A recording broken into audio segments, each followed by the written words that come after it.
Hi, സുഖമല്ല എല്ലാവർക്കും. പിന്നെ എന്താണ് വിശേഷം? ഞാൻ 2 വീഡിയോ എടുത്ത് ചെയ്തിരുന്നു ഓൺ വോയിസിൽ. അത് ചെയ്യാൻ കാരണം എന്ന് പറഞ്ഞിട്ടുണ്ടെങ്കിൽ യൂട്യൂബിലും ഫേസ്ബുക്കിലൊക്കെ ഞാൻ റീൽസ് വീഡിയോസൊക്കെ ഇടാറുണ്ട്. അപ്പോൾ ചില ആളുകളൊക്കെ പറയാറുണ്ട്, ചില ആളുകൾ എല്ലാവരും അല്ല, ചില പറഞ്ഞാൽ അതിനൊരു റിപ്ലൈ ആയിട്ട് വിട്ടതാണ്. അപ്പോൾ ആ വോയിസ് ചെയ്തപ്പോൾ ഒരു 2 കമൻറ്റ് വേറെ വന്നു, എന്നോട് ഇൻട്രൊഡ്യൂസ് ചെയ്യാൻ പറഞ്ഞിട്ട്. എനിക്ക് ഞാൻ ആരാണ് എവിടെയാണെന്നൊക്കെ അറിയാൻ വേണ്ടിയിട്ടുള്ള കേട്ടോ. അത് ചെയ്യാനാണ് ഞാൻ ഈ വീഡിയോ ചെയ്യണത് കേട്ടോ. എൻ്റെ പേര് ജെയിനി. ഞാൻ നല്ല നപ്പ തൃശ്ശൂരുകാരിയാട്ടാ. തൃശ്ശൂരാണ് എൻ്റെ വീട്. ഞാൻ 18 വർഷമായിട്ട് UK ഫാമിലിയായിട്ട് സെറ്റിലാണ്. ഞാനിവിടെ UK ലണ്ടൻ എന്ന് പറഞ്ഞ സ്ഥലത്താണ് കേട്ടോ. ഞാൻ പ്രൊഫഷണലായിട്ട് ഞാൻ രജിസ്റ്റേർഡ് നേഴ്സാണ്. ഒരു NHS ഹോസ്പിറ്റലിൽ വർക്ക് ചെയ്യണം പാർട്ട് ടൈം. ഒപ്പം 3 വർഷമായിട്ട് ഞാൻ എൻ്റെ ഹസ്ബൻഡും ഈ റെസ്റ്റോറൻറ്റ് റൺ ചെയ്ത് വരുന്നത്. ഞങ്ങളുടെ സ്വന്തം റെസ്റ്റോറൻറ്റാണ്. മലയാളി റെസ്റ്റോറൻ്റ് അല്ല, കേരള ഫുഡൊന്നുമില്ല.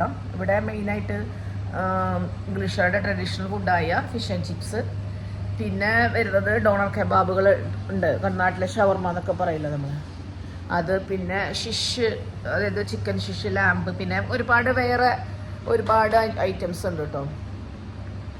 പിന്നെ ഇത് ആൽക്കഹോൾ ലൈസൻസ്ഡ് റെസ്റ്റോറൻ്റ് ആണ്. ബീർ വൈനുള്ളൂ കേട്ടോ, വേറെ ഹോട്ടൊന്നുമില്ല. പിന്നെ മെയിനായിട്ട് ഇതൊക്കെയാണ് ഇവിടെ ഫിഷ് ആൻഡ് ചിപ്സ് ആണ് മെയിൻ. സ്ട്രോങ് മെയിൻ എന്ന് പറഞ്ഞാൽ ഫിഷ് ആൻഡ് ചിപ്സും പിന്നെ ഡോണർ കബാബും ഒക്കെയാണ് കേട്ടോ. ഒരു ദിവസം ഞാൻ ഫിഷ് ആൻഡ് ചിപ്സ്, അതായത് ഫിഷ് ബാറ്റർ ചെയ്ത് എങ്ങനെ അത് ഫ്രൈ ചെയ്യണതും, അതുപോലെ ചിപ്സ്, പൊട്ടാറ്റോ, നമ്മുടെ ഒറിജിനൽ നല്ല ഫ്രഷ് പൊട്ടാറ്റോ നമ്മൾ വാങ്ങാറ്. ഫ്രഷ് പൊട്ടാറ്റോ വാങ്ങി അതാണ് നമ്മൾ മെഷീനിൽ തൊലി കളഞ്ഞ് അത് കട്ട് ചെയ്യണ മെഷീനൊക്കെ ഉണ്ട്. അതൊക്കെ ചെയ്യണത് ഞാൻ ഒരു ദിവസം വീഡിയോ കാണാം. ആർക്കെങ്കിലും ഇൻട്രസ്റ്റ് ഉണ്ടെങ്കിൽ കമൻറ്റ് ഇടണം കേട്ടോ.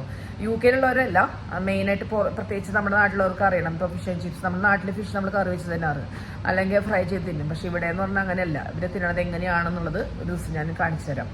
അതുപോലെ ആർക്കെങ്കിലും ഏതെങ്കിലും വീഡിയോ കാണുന്നുണ്ടെങ്കിൽ പറഞ്ഞാൽ മതി. ഏതെങ്കിലും ഫുഡ് ഐറ്റംസ് എങ്ങനെ ഉണ്ടാക്കണം, അല്ലെങ്കിൽ കബാബ് ഞങ്ങൾ കട്ട് ചെയ്യുന്നതൊക്കെ ഒന്ന് കാണിച്ചു തരാം കേട്ടോ. ആർക്കെങ്കിലും ഇൻട്രസ്റ്റ് ഉണ്ടെങ്കിൽ ചോദിച്ചോളൂ. അപ്പം അങ്ങനെ എൻ്റെ വിശേഷം ഇനി അടുത്ത വീഡിയോയിൽ കാണാം കേട്ടോ. ശരി എന്നാൽ, ബൈ.